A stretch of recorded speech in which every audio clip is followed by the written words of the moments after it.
Iran से ही अभी तक 1000 से अधिक भारतीय सुरक्षित वापस लौटे हैं।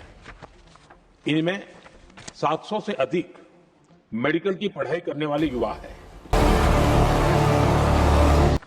गल्फ देशों में करीब 1 करोड़ भारतीय रहते हैं, वहां काम करते हैं। उनके जीवन और आजीविका की सुरक्षा भी भारत के लिए बहुत बड़ी चिंता है। होर्मुज स्ट्रेट में दुनिया के अनेक जहाज फंसे हैं। उनमें बहुत बड़ी संख्या में भारतीय क्रू मेंबर्स हैं। ये भी भारत के लिए एक बड़ी चिंता का विषय है। ऐसी विकट परिस्थिति में आवश्यक है कि भारत की संसद के इस उच्च सदन से शांति और संवाद की एकजुट आवाज पूरे विश्व में जाए।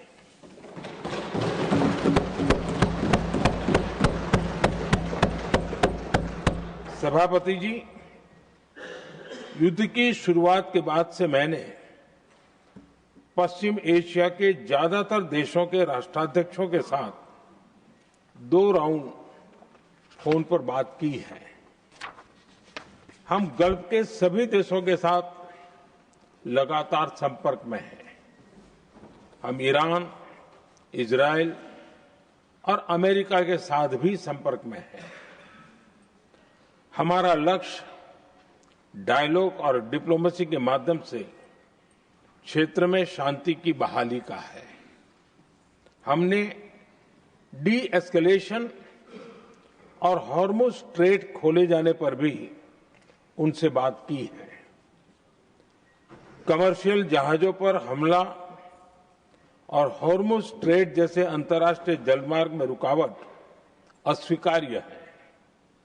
भारत ने नागरिकों पर, सिविल इंफ्रास्ट्रक्चर पर, एनर्जी और ट्रांसपोर्ट से जुड़े इंफ्रास्ट्रक्चर पर हमलों का विरोध किया है।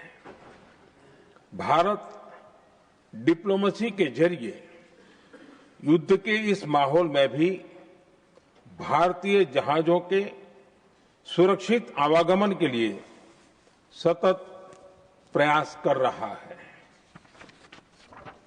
भारत ने इस समस्या के समाधान के लिए संवाद का ही रास्ता सुझाया है। इस युद्ध में किसी के भी जीवन पर संकट मानवता के हित में नहीं है। इसलिए भारत का सतत प्रयास सभी पक्षों को जल्द से जल्द शांतिपूर्ण समाधान के लिए प्रोत्साहित करने का है। सभापति जी, संकट की स्थिति में देश विदेश में भारतीयों की सुरक्षा हमारी बहुत बड़ी प्राथमिकता है। युद्ध शुरू होने के बाद से लेकर अब तक 3,75,000 से अधिक भारतीय सुरक्षित भारत लौट चुके हैं।